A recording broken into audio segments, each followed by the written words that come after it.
Dear viewers, Vallalar Sudha Sanmargam Australia, along with Vallalar Mission and Gnana Thinnai, humbly presents the individual program videos of 154th Inaugural Day celebration of Vallalar Sathiya Dharuma Salai, which held on 24th May 2020.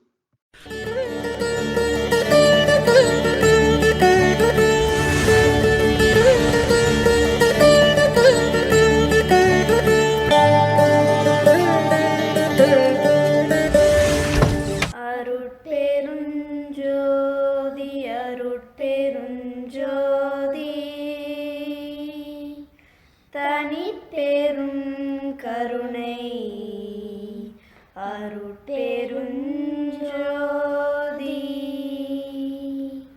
Vanakkam. Very glad to see this event organized by Murugs and others in Australia.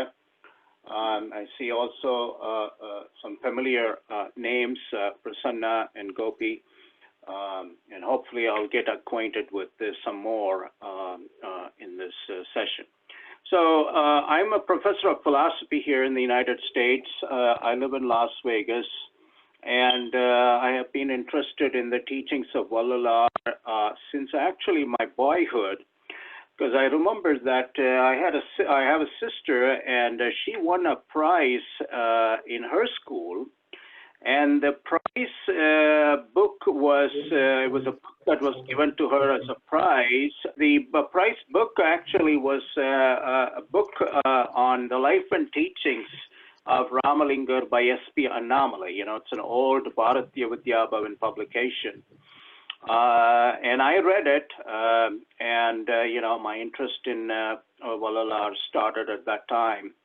And actually, my discovery of the Arupparinjodi Agaval was in Canada. When I was going to school there, and I went to the library, and accidentally I saw this work in Tamil. And I picked it up and borrowed it, and it was the Arupparinjodi Agaval with Tamil commentary by Swami Sarvanananda. So seems like a coincidence, but it's not.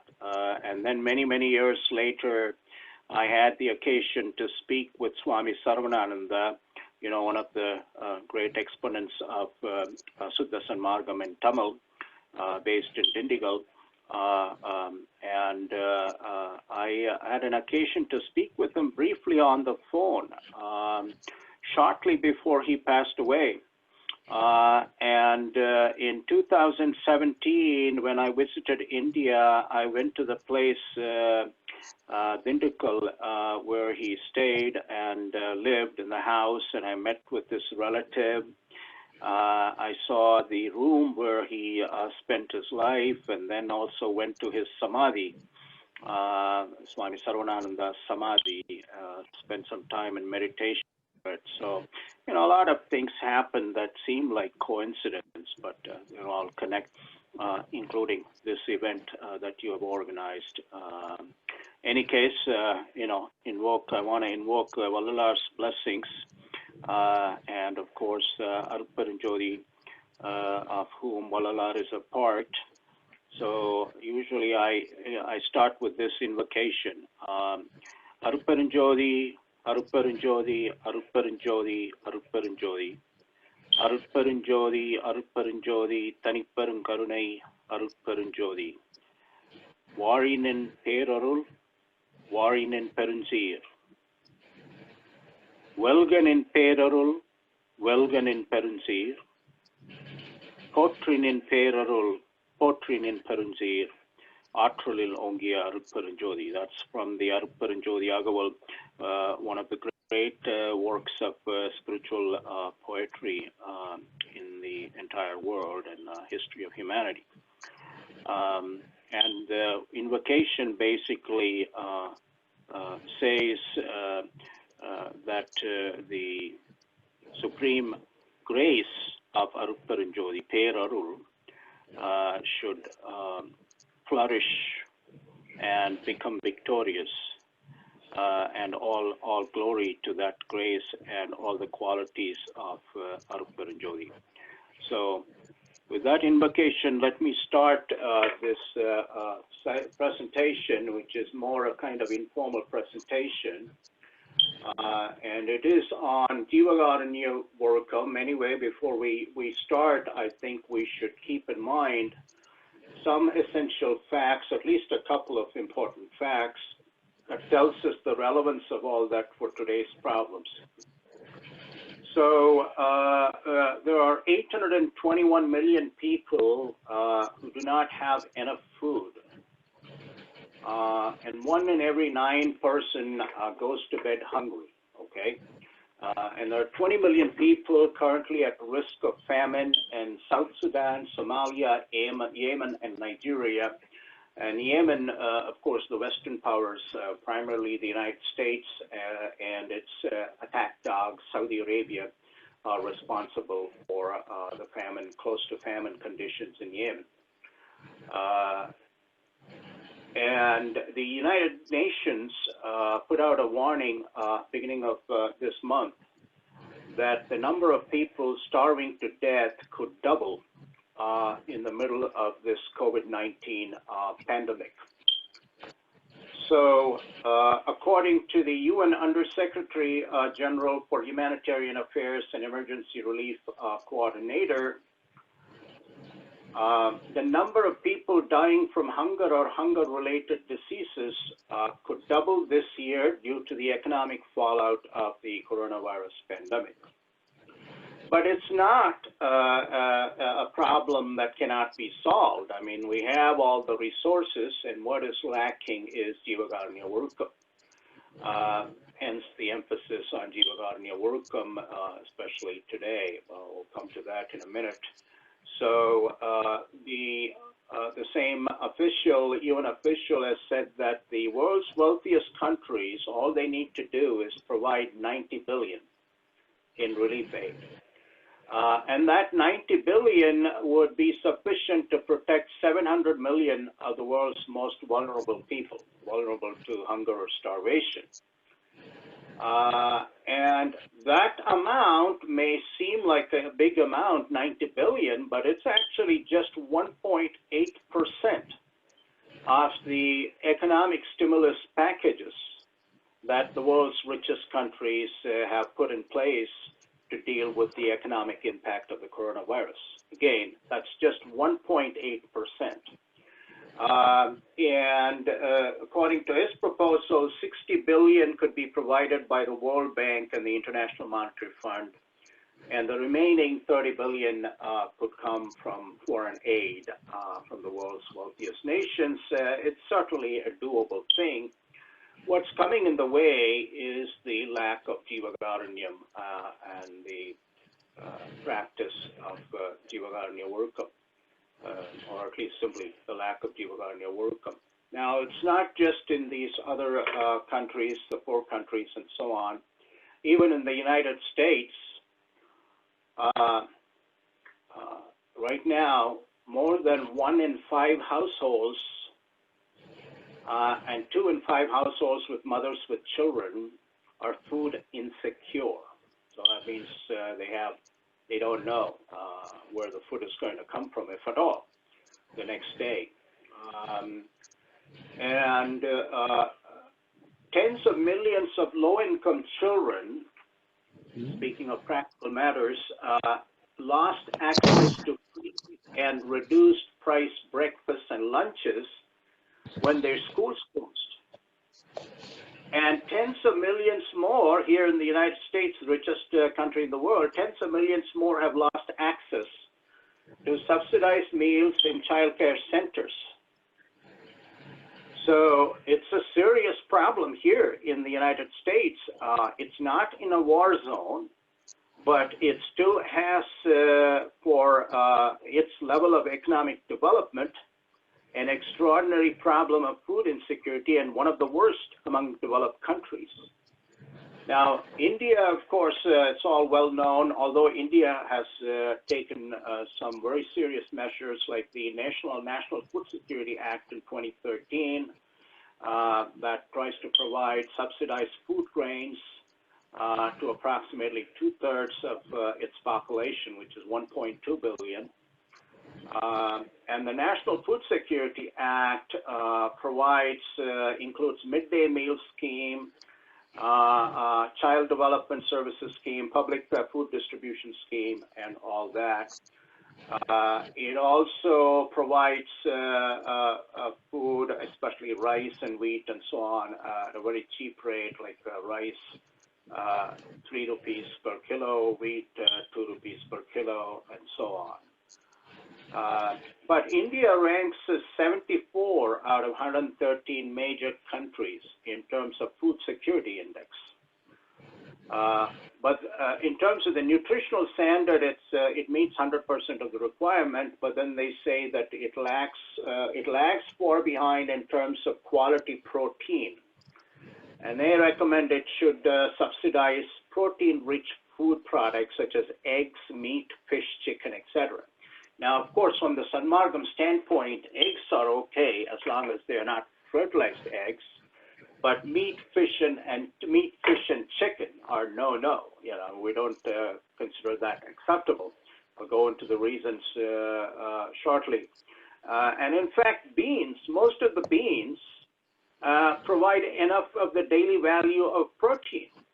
Okay, so like boiled soybeans provides 63% of the daily value of protein, you know, per cup cooked. And other things, including soybeans, you know, lentils, white beans, split peas, pinto beans, kidney beans, black beans, navy beans, lima beans, all of them provide more than the enough daily value of protein. So we don't really need to be looking at meat, fish, and chicken in order to make available sufficient protein-rich food. Any case, moving on, and you know, the Tamil Nadu government has also taken some important initiatives, but there's been some confusion recently because of, again, disorganization, and some directives have said you should not distribute food directly and so on to the workers. And so they've been confused, but hopefully the confusion will be sorted out and food will reach the needy. Now, the coronavirus lockdown, again, speaking of practical matters and what's actually going on right now in the world and in India, the lockdown was imposed with very short notice and has practically devastated the country's poor, including migrant workers and laborers, as you probably have heard of in the news and so forth. They're, you know, just left to starvation. Many of them walking hundreds of miles, trying to walk hundreds of miles to get back to their homes. So it's a very cruel problem, and some relief is starting to appear here and there, but it's still way short of what is needed for these millions of migrant workers who are out of job and all kinds of travel restrictions. And they're starting a couple of shelters here and there, but again, it's very inadequate. So in any case, all these are very serious problems that show us that Jeevakarunyam is still has urgency and relevance. So with that, with those preliminary remarks on what is actually going on, let me proceed here. So on this day in 1867, 153 years ago, Vallalar started, with the financial help of his associates and residents of the Vallalar Kadalur area, the Sathiya Dharuma Salai, or House of True Charity. The prefix Satya, which is also used for the Gnana Salai. Satya means true, and it's not superfluous. It's not just throwing a word around. Vallalar never did that, even when he was at his most eloquent level. That word Satya means it's true charity, Sathiya Dharuma. And true charity makes no distinctions, such as those based on race, caste, religion, politics, ethnicity, gender, etc. And so this is in contrast to Poi Dharmam, false charity. which is political.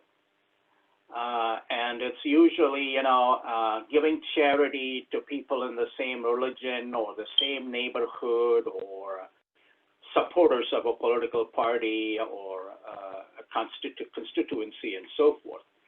That is poi dharmam because it's making distinctions.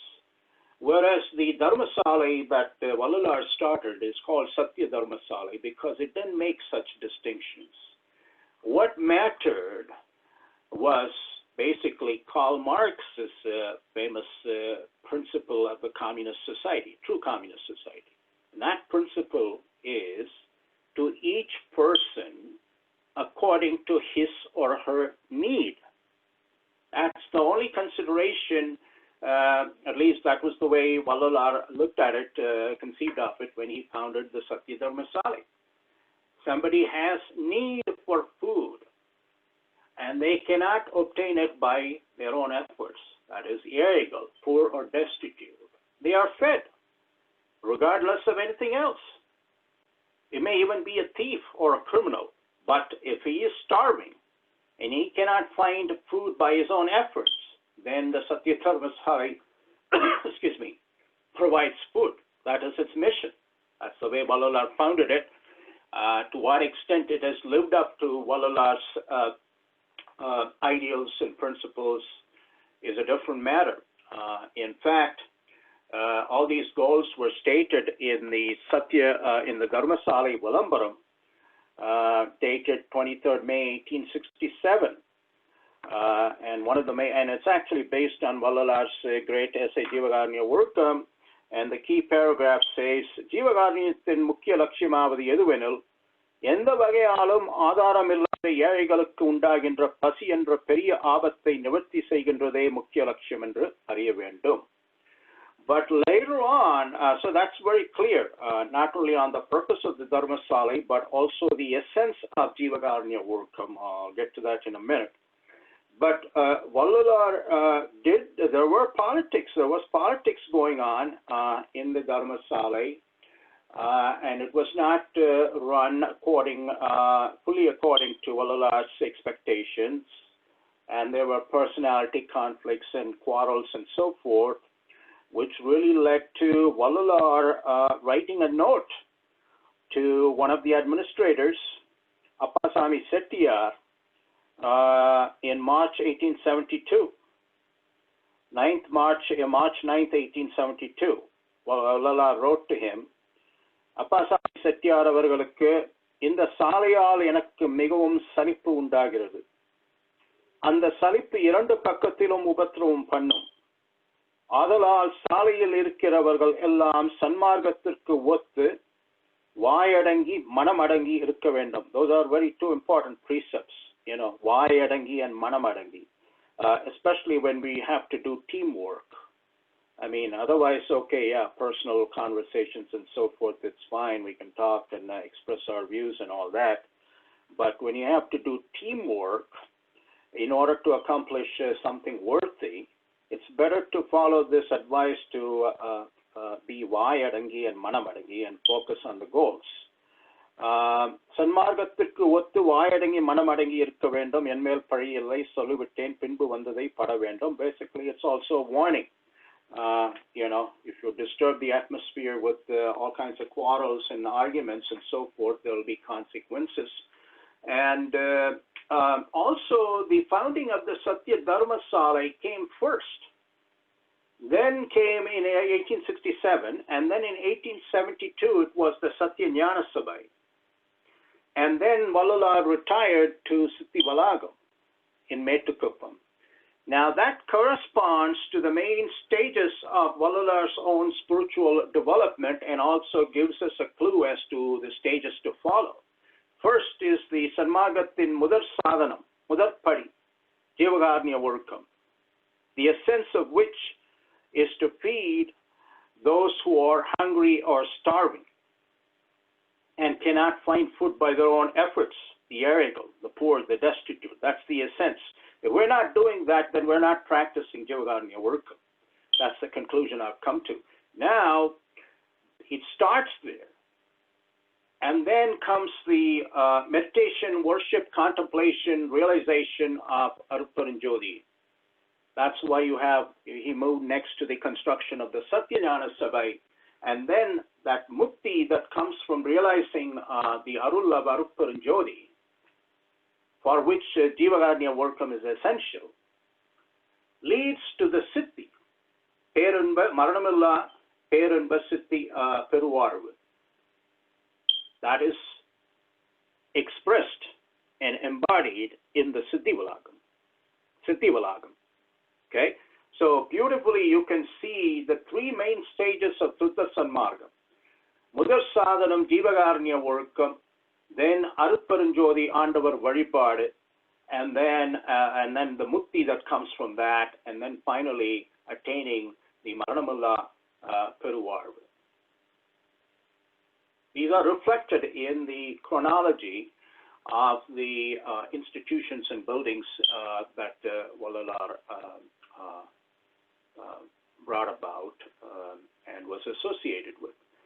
So in any case, the Sathiya Dharuma Salai's objective I've already read from the Jeevakarunya Vilambaram, dated May 23rd, 1867, and it's evidently based on Vallalar's great incomplete essay, Jeevakarunya workam, and the paragraph that I read again from the Vilambaram comes from the Jeevakarunya workam, which says, Jeevakarunyathin mukhya lakshyamadhi eduvenil, endha vagayalum adharamillada ஏழைகளுக்கு உண்டாகின்ற பசி என்ற பெரிய ஆபத்தை நிவர்த்தி செய்கின்றதே முக்கிய லட்சியம் என்று அறிய வேண்டும். So that's the essence of it. So, our time is limited. Kalamillai, as Vallalar used to remind, and Kalathai vinakadirgal and so forth. Our time is limited. Our resources are limited. Those of us who have families have other obligations, which of course Vallalar doesn't expect us to sacrifice. You have to feed your kids and your wife if they're all dependent on you.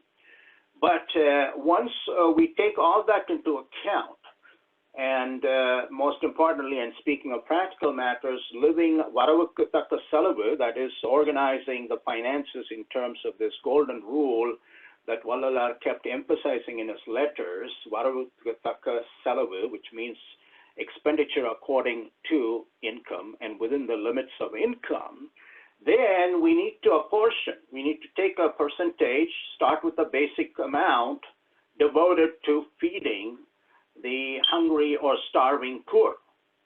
And we have to do this on a monthly basis. And we can look at the various forms in which this can be done. Speaking again of practical matters, I'll come to that.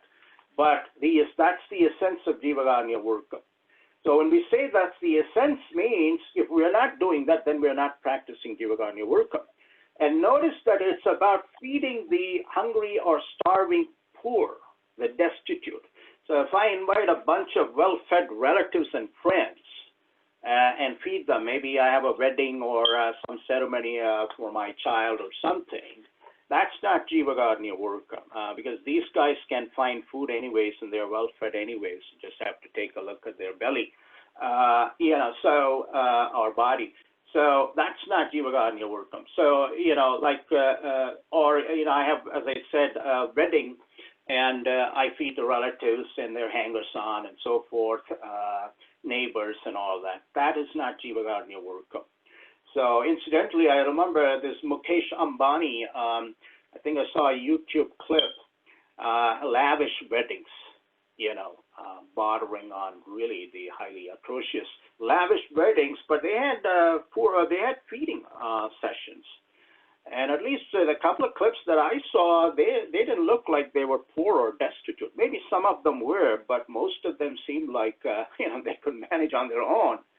So that's not what we're talking about, kind of ostentation, display, and it's really poi dharma. It's hospitality. Okay, you can say, you're hospitable, and then you fed your relatives and friends with some delicious food and all that, and you get some reputation. Okay, that's not Jeevakarunya workam. It's only when you feed the hungry or starving, destitute or poor people. They cannot find food by any other means, and they will starve if they don't have food.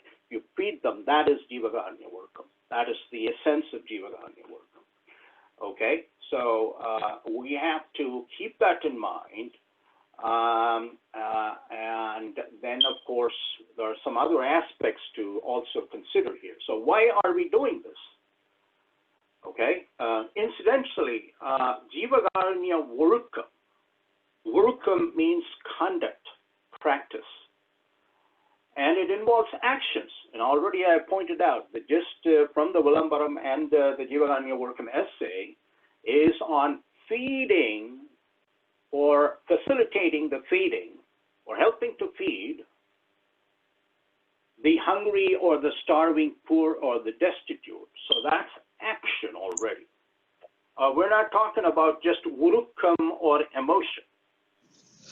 And feeling Anma Vurukam or feeling the sentiment of compassion is fine. It's better than not feeling anything, being like Kalenjam or Kalmana. But that's not sufficient. That's not Jeevakarunya Workam. It's supposed to motivate you.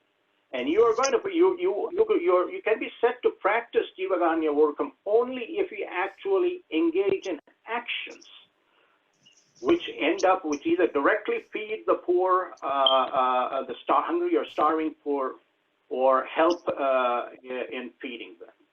Only then you can be set to practice Jeevakarunya Workam and to develop it.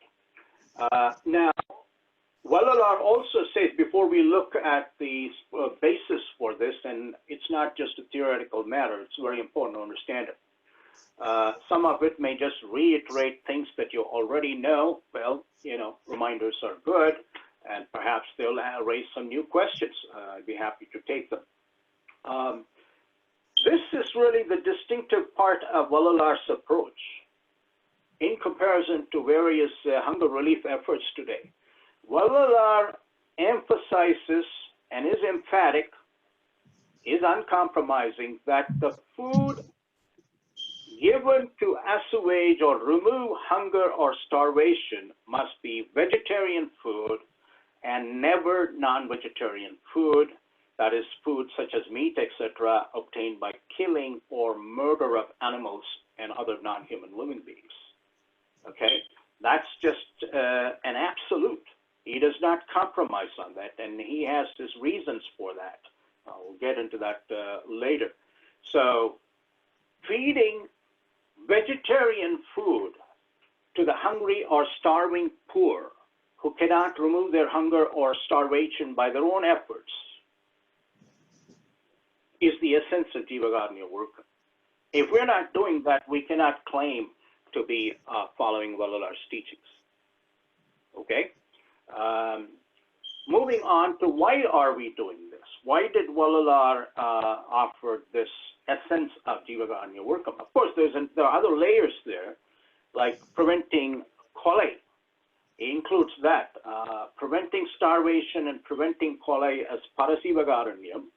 And then after two, he emphasizes and gives primacy to feeding the poor to remove their hunger or starvation.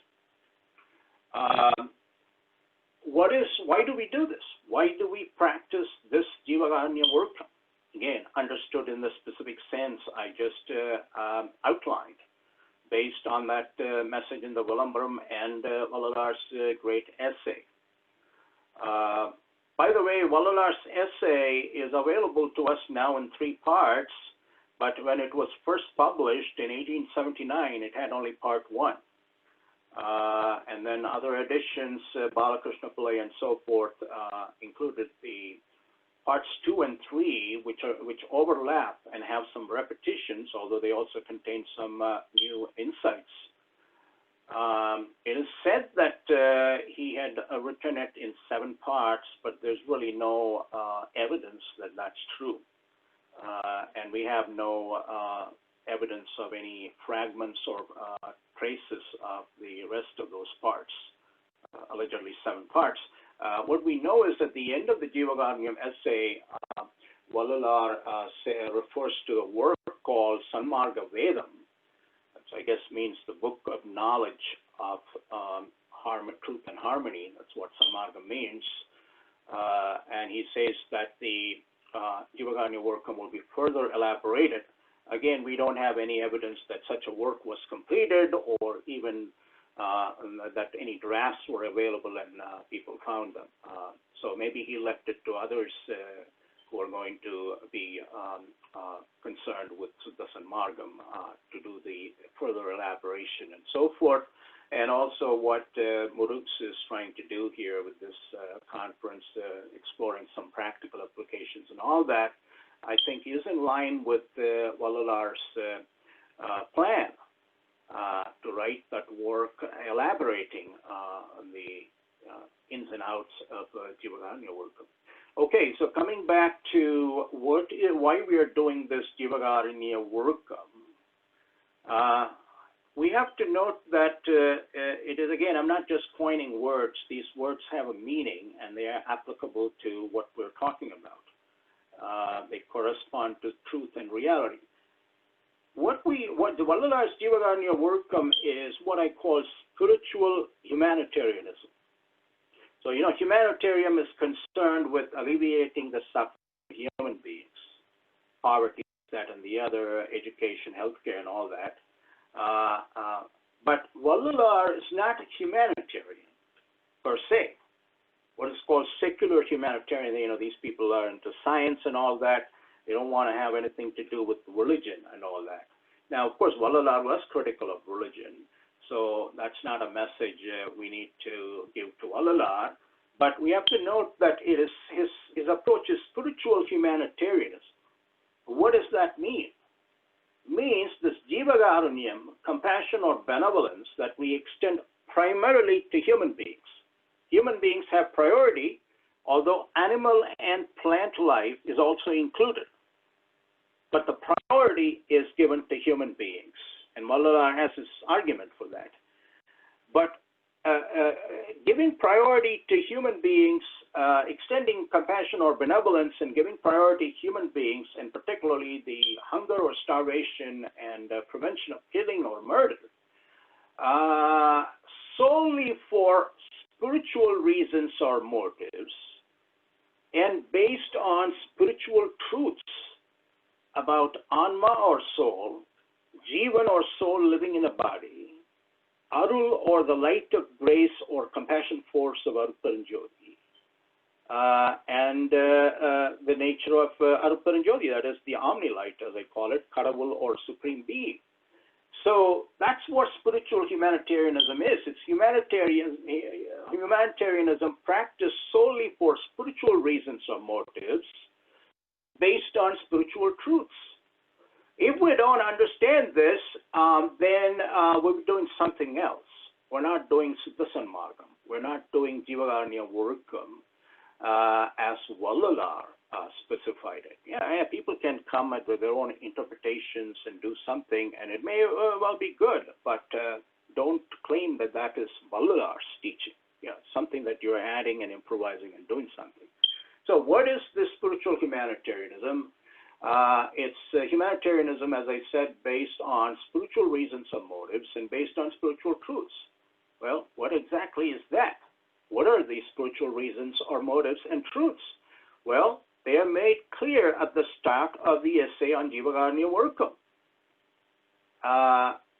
which Vallalar read. At least the part one was read apparently when he opened the Sathiya Dharuma Salai. And he says, right at the beginning of this Jeevakarunyam workam essay, Sanmargathin, Sutta Sanmargathin Mudappadi, in just the way Dharma Salai is the first step. You go to Dharma Salai, then go to Gnana Sabha, and then finally you go to Siddhi Valagam if you're qualified. He says, Kadavulin Purana Iyarkai Invathai Petru, எக்காலத்தும் எவ்விடத்தும் எவ்விதத்தும் எவ்வளவும் தரைப்படாமல் வாழ்கின்ற ஒப்பற்ற பெரிய வாழ்வை இந்த மனித பிறப்பினால் அடையத்தக்க ஆன்ம லாபம் என்று உண்மையாக அறிய வேண்டும். So first thing he says is this human birth can attain the highest spiritual good, and that highest spiritual good is realizing the inherent and absolute bliss of the Omni-Light, Kadavul, I call it Omni Light. Arutparanjodi is Omni Light because it's everywhere. Agam, Agapuram, Puram, and Purapuram. Everything is completely filled by this light. It exists everywhere, and that's why it's called Omni. Omni means everywhere. I also use Omni to include omniscience, omnipresence, omnipotence, etc., etc. That is supreme knowledge, supreme power, and everything. So realizing the inherent and absolute bliss of the Omni Light and living that Opatra Periyavar, what is that? It is not subject to any tare or obstruction or limitation at any time or place or in any form or to any extent or degree. எக்காலத்தும் எவ்விடத்தும் எவ்விதத்தும் எவ்வளவும் தடைப்படாமல் வாழ்கின்ற ஒப்பற்ற பெரிய வாழ்வு. Now, if I am lost in all these games of human life, people can go here and there, foreign countries, Australia, United States, Canada, and so forth, Europe and all that. They can go to affluent countries or they can go into affluent neighborhoods, affluent life, so-called affluent life and all that. You can play all those games, have all those toys. But hopefully, if there is at least some arul that you have received, then you will realize that all this is hollow. All that glitters is not gold. So once you see the hollowness and then you undergo the sufferings, and they can come in various forms. Look at what's happening in the United States right now. This was the richest and the most powerful country, and a tiny particle, the SARS-CoV-19 virus, has virtually paralyzed it and brought it down to its knees. Okay, so the world's largest economy is now tottering. And it's going to go into, they say it's going to be even comparable to, if not worse than the depression. Okay, so there is no security in this Mani the Varvu. And there are poems in which Vallalar says, the Manidargal and the Evergal don't think that your life is, some super duper life. There is, in fact, a true Opatra Periyavarvu. And that is affirmed right at the start of the Jeevakarunyam work. And that's why I'm saying it's spiritual humanitarianism. If you don't understand that, then you're not understanding the whole Jeevakarunyam work and the purpose of it. So attaining that Opatra Periyavarvu, that is our goal. We're focused on that. We're not focused simply on removing hunger, bringing about economic equality and all that. That's not our central goal in Sudha Sanmargam. The central goal is to evolve, to grow into, to ascend into this Opatra Periyavarvu. எக்காலத்தும் எவ்விடத்தும் எவ்விதத்தும் எவ்வளவும் தடைப்படாமல் வாழ்கின்ற ஒப்பற்ற பெரிய வாழ்வு that comes as a result of obtaining கடவுளின் பூரண இயற்கை இன்பம், the inherent and absolute bliss of the Omni Light. Okay, so that's the goal, and then he goes on to ask the natural question. இயற்கை இன்பத்தை பெற்று தடைப்படாமல் வாழ்கின்ற அந்த பெரிய வாழ்வை எதனால் அடையக்கூடும் என்று அறிய வேண்டில் கடவுளின் இயற்கை விளக்கமாகிய அருளை கொண்டே அடையக்கூடும். And that raises the question, what is this arul? That arul is nothing, I put it as the supreme compassion force. It's the light of grace, but it's actually the supreme compassion force. Arul is the supreme compassion force. It is not just compassion in the sense something like a feeling or emotion. It is the ultimate force in the universe. Okay, everything arulalladu anuvum asaindadadu. That's the power of this supreme. That's the power of this compassion. Kadavul dayavu, as Vallalar describes it, arul. It's not, again, when we use words like grace, it doesn't quite capture it. So that's why I use supreme compassion force, hyphenated. It's not just compassion, but it's force, and it's the supreme force. Okay? sense. You can't realize Aruparinjodi's Paripurna Inbam, Purna Inbam, Yartha Inbam by any external force, external means, because you're dealing with the Supreme Being. Therefore, only its own power, what we call Arul, only its own Arut Sakti, only its own power, if you receive it, if you in it, if you open yourself to it, that can help you to experience and realize the Yartha Inbam or the inherent and absolute bliss, and that will help you to ascend to this Opatra Periyavarvu, which is our goal. That is our goal. If we lose sight of that goal, then we're not doing Sudha Sanmargam. We may be doing something else, but it's not Sudha Sanmargam. It's not the teaching of Vallalar that we are following. So it's Arul that is the means. And then, of course, the question arises, how do we obtain this Arul, or how do we receive? You can't buy it. It's not a commodity. It's something that you receive. You become receptive to it. That obviously means you have to qualify. And is clear. Jeevakarunyam workathinal கடவுள் அருளை பெறக்கூடும் அல்லது வேறெந்த வழியாலும் சிறிதும் பெறக்கூடாது என்று உறுதியாக அறிதல் வேண்டும்.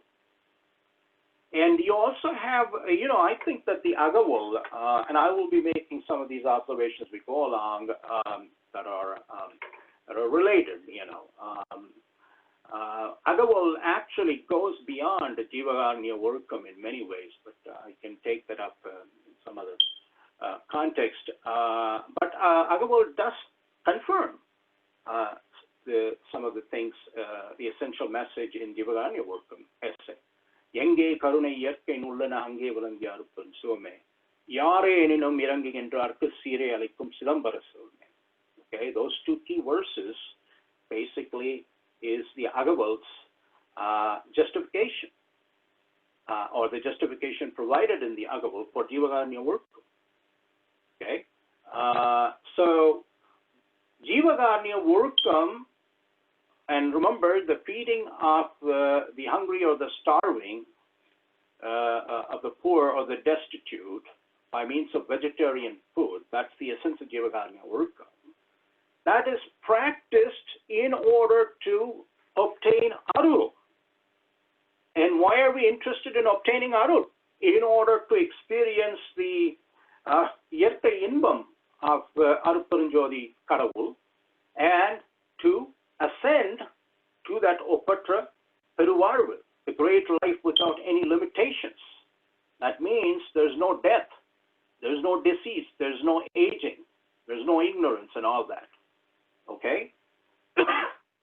And part 2 of the Jeevakarunyam Workam essay gives us some descriptions of that state. The Tridegam, Sutta Pranava Degam, and so forth, that is part of that life, Opatra Periyavarvu. So, Jeevakarunyam is not just to bring about some social and social change, or even to remove suffering. It is practiced in order to attain that supreme spiritual goal, which Vallalar says in the Manida Paraviyal we can attain. And if we don't, we're missing a great opportunity. Of course, depending on our karma, we'll be given another opportunity. And if we're convinced that that is the goal worthy of pursuing, then in the next life also, we will continue the progress. So Jeevakarunyam Workam is practiced, Jeevakarunyam Workam, or the practice of compassion for living beings, is undertaken in order to become receptive to Arul. Okay, that's the whole purpose. There's nothing else. Social, economic, political goals and all that, they're all secondary. They can become some expressions of the practice of Jeevakarunyam Workam, but the central goal of Jeevakarunyam Workam is to obtain Arul. So hopefully by now you've realized that this is all about spiritual humanitarianism. It's not humanitarianism, but spiritual humanitarianism. And then we can ask, how so? Right? That's the next question. How is Jeevakarunyam Workam the only means? We have to take note of that word only. வேறெந்த வழியாலும் சிறிதும் பெறக்கூடாது. And that essentially boils down to saying that the essential thing to obtain arul is to do what we can to remove the hunger and starvation of poor or destitute people by means of vegetarian food. How does that help us to get arul? Well, many of you probably know this already. He says that this Jeevakarunyam is Margam. So the notion of Vallalar notion, that means expression of light, illumination, knowledge. So தயவு சீவகாரியம் என்பது சீவர்கள் தயவு சீவர்கள் ஆன்ம இயற்கை விளக்கம். It is the expression of the light of knowledge of the soul. And arul is the expression of the light of grace, the supreme compassion force. And so the basic principle here is you obtain like by like. You receive like by doing like, which means, he also goes on to say it's like obtaining compassion by giving compassion, obtaining illumination by giving illumination, and then he also says it's like lighting a great fire with a small fire. The small fire is Sivargal Dayavu, Jeevakarunyam. The great fire and light is Arul. Okay? I think that's a wonderful argument. I mean, you really can't think of any objection to that, because this is the supreme force, compassion force, Arul. Nothing can force it. You can't demand it and do this and that to compel it. It has to come off its own accord. Okay? The Upanishads famously state that the Atman, Vallalar's conception of Arupparanjodi is more profound and deep than the Upanishadic concept of Atman. But it says the Atman chooses. Okay? Only when the Atman chooses you, you can realize it. And it leaves it at that, but it comes nowhere near the wonderful argument, explanation that Vallalar gives. How is it that Jeevakarunyam is the sole qualification for receiving Arul? Well, the Jeevakarunyam is nothing but the Anma's compassion. And Arul is the big supreme compassion of Arupparanjodi. So just as you light a big fire with a small fire, or you obtain greater illumination with the help of little illumination, you obtain Arul. You attract Arul by expressing and developing Jeevakarunyam in yourself. Excuse me. So that's a very persuasive argument. Really, there's really nothing. If you can think of any objections, I'd be happy to hear them. But I can't. None of the objections. What can you? How can you object to the fact to the claim that you light a big fire with the help of a small fire? That you can bring about bigger illumination by starting with smaller illumination, and then making it grow. Seems obvious. So it's in fact a kind of knockout argument for Jeevakarunyam, especially given that he has said the goal is to lead that Opatra Peruvarvu, and that can be done only if you get Arul. And so how do you get Arul? You can only get it through Jeevakarunyam. So this is all, again, very logical, and it's all tightly connected. And so that's why we got to follow the links. We can't take one bit and then connect it with something else outside and this and that, We have to follow the argument, and the argument has been very simply and powerfully expressed in the very beginning of the Jeevakarunyam work. Hello? Hello? Can you hear Yes, me? sir. Yes, sir. Yes, sir. Okay. Yeah, I hope people can hear me. Otherwise, I'm talking to, talking to. It's Okay, all right. So then we move on to the question of vegetarian food, or actually, before we get to the vegetarian part, the question is why hunger or starvation?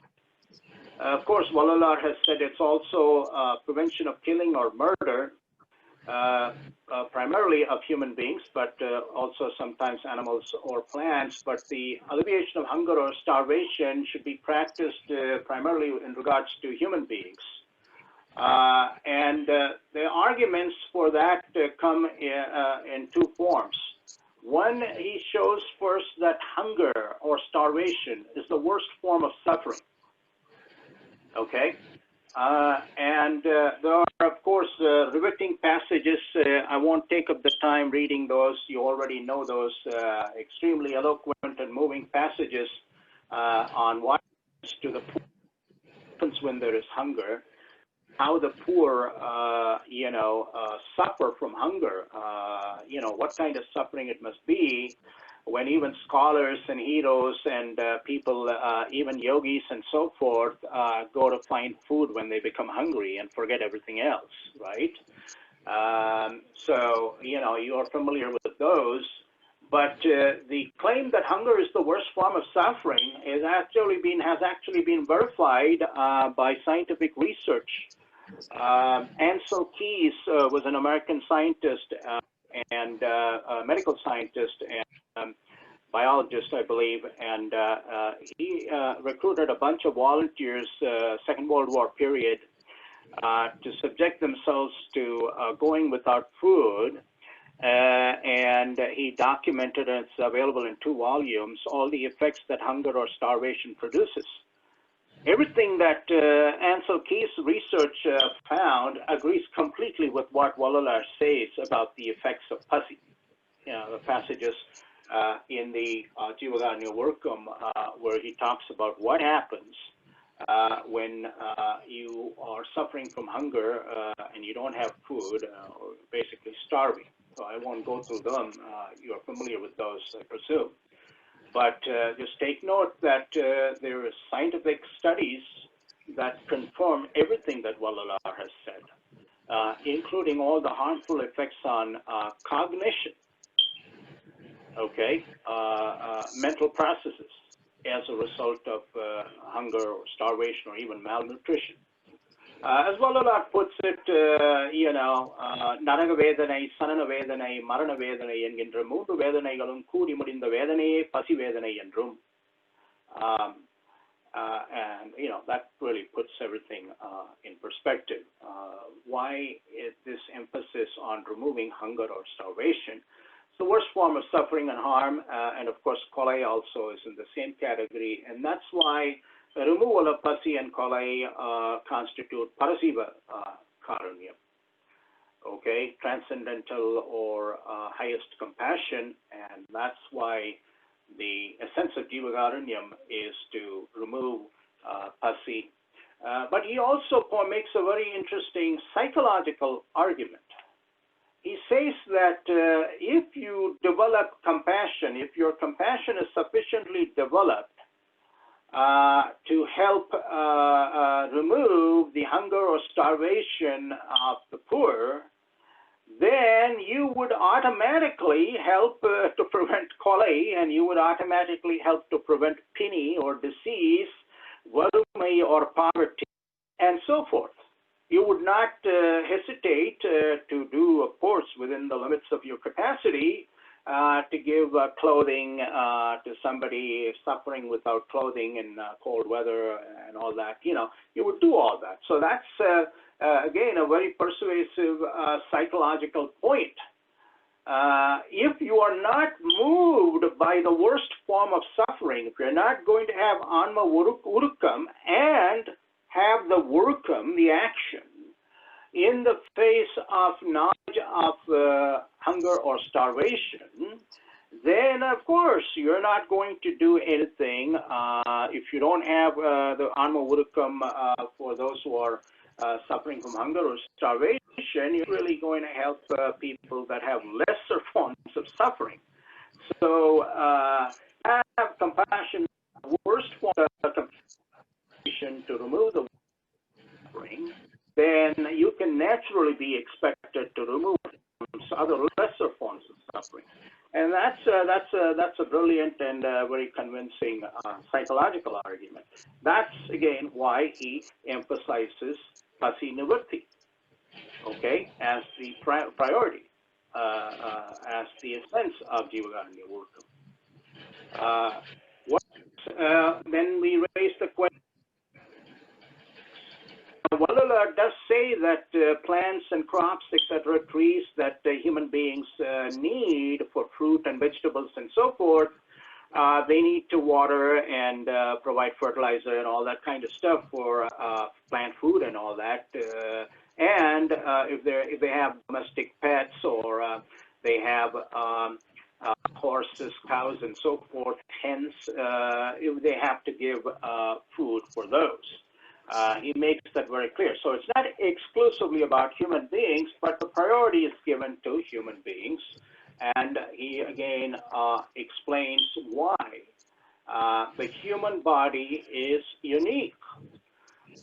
It has extraordinary capacities, including the capacity to practice Jeevakarunyam Urukam for higher thought and what I'm doing right now. Without the Manitha Degam, if I had a Mruga Degam, I wouldn't be able to talk. I wouldn't be able to communicate ideas. So there is something unique about the Manitha Degam, and Vallalar, the way he puts it is, in the Manitha Degam Matrame Mudar Shristi Todangi Kadavul Samadhathal Shristikapatta Uyanda Arivai Udaya Degamadhalalum, and so forth. And the other thing is that Manitha Degam, or the human beings, the beings that have Manitha Degam, cannot sustain themselves only on natural food. And there may be some unusual cases here and there, but to keep the body healthy, which is again a very important factor. I'll come to that in a minute, in a few minutes. But to keep the body healthy, we also need cultivated food, manufactured cultivated food. And the distinction here is between product agaram, iyarkai agaram, and then agamiya agaram. That is, Tangal Muyarchiyalam, Arivalam, Sudandarthalam, Sambadikindra, agamiya agaram. That is what mostly we live on, rice and all these things. These are cultivated. They are produced food. And it's a very important distinction Vallalar is making between natural and cultivated food. And he says human beings cannot live just on natural food, so they need cultivated food. And since cultivated food, by definition, is not available in nature, it is only possessed as property by other human beings. Those who are hungry or starving, have to look to these other human beings who possess this agami agaram, cultivated food, because they can't just walk into nature and find rice or wheat or corn. Okay, unless it's fields and so forth, which again are owned by human beings, and you need human beings to harvest. So there is something in the human condition that makes its survival dependent on cultivated food. And since cultivated food is only possessed and distributed by human beings, Jeevakarunyam Urukam, the essence of it is using such food, distribute such food, vegetarian food, to remove the hunger or starvation of the poor. So the emphasis on human beings removing their starvation gets that other argument also to support it. Why not, then we moving on to the question of why not, why the poor or the destitute? Of course, Vallalar uses a very interesting standard or criterion. People who are unable to obtain food by their own efforts. Dr. Okay? Sir, Yes. Apology to interrupt. We are very close to the next program's time, and we would like to uh, conclude this in a few minutes, and the next speaker is waiting. Okay. Okay. All right. Sorry. Yeah, I lost sight of that, and then of course there was some delay in Thank you. during the meeting. Yes, sir. Yes, Okay. sir. So the final point is well, as I said, the criterion why poor or destitute, because by definition they are unable to find food by their own efforts. So why would you helping those who can food by their own efforts, like relatives, friends, and so forth that most of us have? That's superfluous. That's not Jeevakarunyam work. So you would naturally help those who are unable to help themselves to find food and so forth to remove their hunger. And the vegetarian food, again, the argument is very persuasive, and it's pretty simple, that the food that comes from killing animals is tamas unavu. It's come as a result of causing suffering and killing. What's the problem with that? Because that produces the eclipse of Anma Vilakam and also Kadavul Vilakam. That's what makes this tamasa food. And again, we see that we have to refer to spiritual truths here. And that's why the use of non-vegetarian food is, as Vallalar puts it, completely contrary to Kadavul Samadam and Jeevakarunyam Workam. Okay? So, I mean, we can talk about a number of practical things, but I've run out of time. Practical things one can do to follow this duty of feeding the hungry or the starving, poor or destitute. Number of things one can do. You can make donations. You can start the Dharuma Salai along with other people. You can organize distribution of food packets, vegetarian food packets, by renting or using a van. You can try and start something at Dharma Salai in a poor neighborhood and distribute food packets. You can also engage in donations, of course, of food and money, but also you can engage in political action. Okay, and I'll just put the suggestion and end this here. Maybe people can start thinking about starting a Jeevakarunyam Makkal Kachi, that is Party of Compassion, one of whose main platforms would be to remove pasi, of the destitute peoples. And so you can have political action. You can support candidates that support policy favorable to hunger relief. That, for example, like the Argentinian government distributes 560,000 food carts. So we can support politicians who are favorable to that sort of idea, or start our own kachi, Jeevakarunyam Makkal Kachi, which would have the goal of feeding the poor, universal education, universal healthcare, and all that. So a lot of things can be pursued, but I've run out of time, and I thank you for your indulgence. And Arupurunjodi, Thanipurunkarunai, Arupurunjodi. Thank you.